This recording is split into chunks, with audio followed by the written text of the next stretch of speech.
Okay, mga sangkay, tingnan po natin ang sitwasyon ngayon sa Metro Manila. Kasalukuyan nagaganap po mga sangkay ang kilos protesta sa EDSA.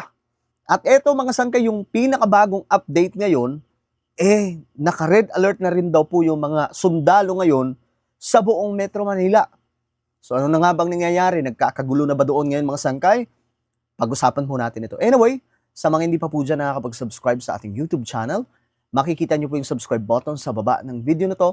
I-click nyo lamang po yung subscribe, i-click ang bell, at i-click nyo po yung all. Sa mga nanonood po sa Facebook, i-follow nyo po yung ating Facebook page. So guys, ito yung kasalukuyang nagaganap ngayon doon. Tingnan po natin ang sitwasyon. Okay, so ito po mga sangkay, makikita po ninyo yung dami ng tao ngayon sa EDSA. So, pambihira mga sangkay, palala ng palala daw po yung sitwasyon. Ito, tingnan po natin. Ayan. Ito po yung dami ng tao daw po sa EDSA. Ito po ay post mula po sa GMA News. Ayan mga sangkay, makikita po natin, ayon po dito, tingnan sitwasyon sa pagkilos sa EDSA, White Plains, ngayong gabi. Ayan mga sangkay. Makikita po ninyo yung dami ng tao na naroon. Ayan. So halos hindi na po mahulugan mga sangkay, no? At ito daw po ay bilang pagsuporta kay Marcoleta, at hindi ko po alam kung kasama dito ang pagpapatalsik sa ating presidente, pero malamang sa malamang ang Malacanang ngayon ay nakabantay kasi nga po ayon po sa mga lumalabas na update, no, na ang Malacanang daw po ngayon ay nakapadlock. Tama naman mga sangkay, nakaano na sila, naka-lockdown na po. No, yung mga empleyado daw po sa Malacanang ay maaga pong pinauwi kanina, at ngayon mga sangkay, medyo siguro kinakabahan din po sila kasi nga po nangyari na po ito noong kay Ferdinand E. Marcos. 'Di ba? Noon nagkaroon po ng EDSA 1. Ang tawag nga po doon, EDSA Rebellion 1 at that time. So, may mga loyalista nga po ni PBBM ang nananawagan na, Mr. President, gumawa ka na ng mas mabigat na aksyon laban dito dahil ayaw na daw po nilang maulit ang nangyari sa kanyang tatay mga sangkay noong EDSA 1, no? So, ayan po mga sangkay, tingnan po ninyo, ganyan po kadami ang tao. So, first day pa lamang po yan mga sangkay, no? First day, ganyan na po kadami ang tao. Kaya naman, ngayon, eto po yung mga kapulisan o mga kasundaluhan. Ayon po sa report mga sangkay, naka-alerto na daw po ang buong military. Okay, tingnan po natin. Ayan, mga sangkay, yung breaking news. No? Yan po yung bagong update ngayon ayon po sa report. Militar naka-red alert na sa Metro Manila. Okay, itinaas na ng Armed Forces of the Philippines ang red alert status sa lahat ng unit nito sa National Capital Region. So, sa madaling sabi mga sangkay, buong hanay ng mga sundaluhan ngayon mga sangkay ay naka-alerto dahil hindi po nila alam mga sangkay kung ano po ang posibleng mangyari.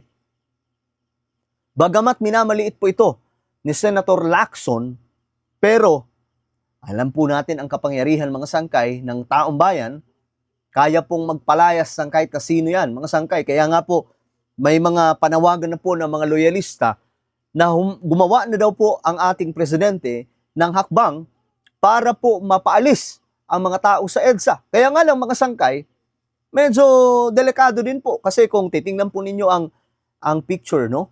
Kita nyo ang dami ng tao mga sangkay. Paano gagawin ng mga sundalo at ng mga kapulisan ang pagpapaalis sa ganung kadaming tao?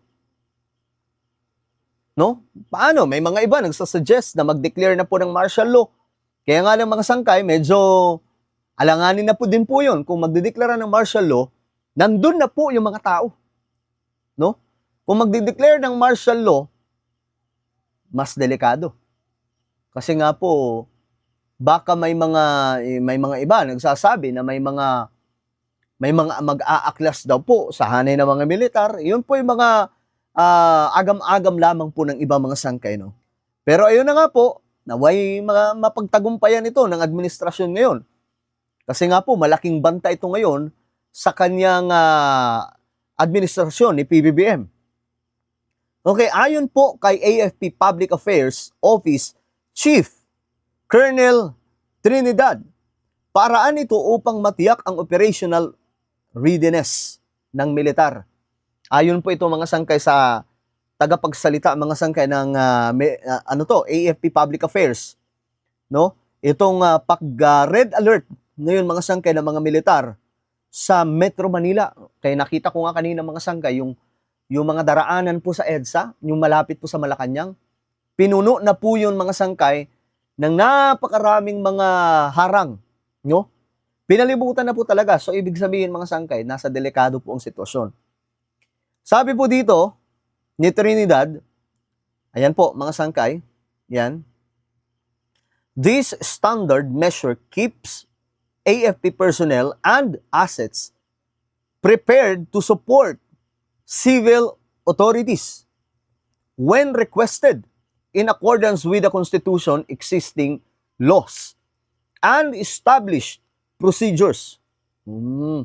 Pero mga sangkay, ang pinaka-purpose talaga dito, bantayan yung buong galaw ng nangyayari ngayon mga sangkay. Kasi talagang delikado to, no?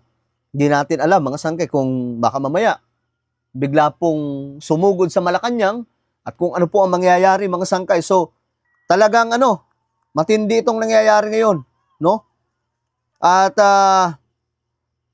ayan daming tao mga sangkay, nadagdagan po ito mga sangkay ng mga tao ngayon sa EDSA ngayong gabi, no? Kung si Amy Marcos ay nagsalita na din, pambihira. Ayan po mga sangkay, ayon po kay Amy Marcos, Amy sa Marcos admin, bangag, yun po yung sinabi, pambihira mga sangkay. Senator Amy Marcos criticized the administration of President Ferdinand Marcos Jr. during her speech at the Iglesia ni Cristo rally held at EDSA People Power Monument. She questioned the president's schedule overseas trip, saying the government should prioritize addressing the concerns of Filipinos. Pero may nag-advise nga po mga sangkay, no? Sabi po ni Ramon Tulfo, kung ako daw ang presidente, hindi na ako aalis ng Pilipinas para pupunta sa isang lakad papuntang Canada. Dahil baka wala na daw po siyang balikan. Yun po yung, kumbaga, advice niya, mga sangkay. So ngayon, tingnan natin, no? Yan po, breaking news, oh. Yung mga sundalo daw po, naka-red alert. Ayan, kakapasok lamang po, mga sangkay, no? Habang binabalita po natin ito. Pambihira. Well, alamin po natin ito mga sangkay, tingnan po natin ang mga mangyayari, but let's pray for our country na sana maging payapa na po ang lahat. Alright? So, at mapanagot yung mga tunay na korap. Okay, so, ano po ang inyong opinion? Comment down below. Ako na po ay magpapaalam, mag-iingat ang lahat. God bless everyone.